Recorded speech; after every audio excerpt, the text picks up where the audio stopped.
बच्चों, welcome to Kanzul Iman school TV. आओ बच्चों, हम आज का सबक पढ़ते हैं।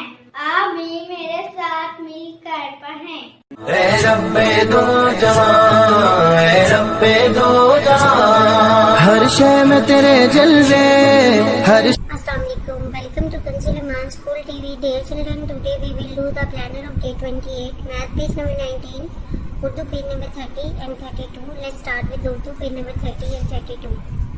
प्यारे बच्चों, जैसे कि आप जानते हैं हमने पहले भी इस पूरे पेज की रीडिंग की है। आपने सेम उसी पैटर्न पे इस पूरे पेज की रीडिंग करनी है। इस्लाम के सवाल जवाब, दुआएं, कलमा, कायदा, हर एक चीज़ और आदाब आपने बहुत अच्छे से याद करनी है। आइए अब हम रिटन वर्क स्टार्ट करते हैं।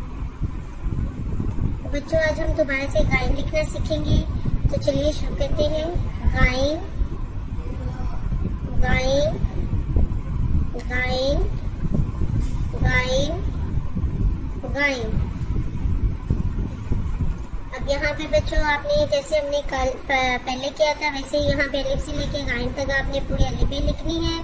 प्यारे बच्चे, इसी तरह आपने घर का काम भी करना है, लिखना है, पढ़ना है, याद करना है। मोहतरमा साथिया किराम, सफ़ा नंबर 30 दोबारा से सुने और अच्छी तरह याद करवा दें। Thank you.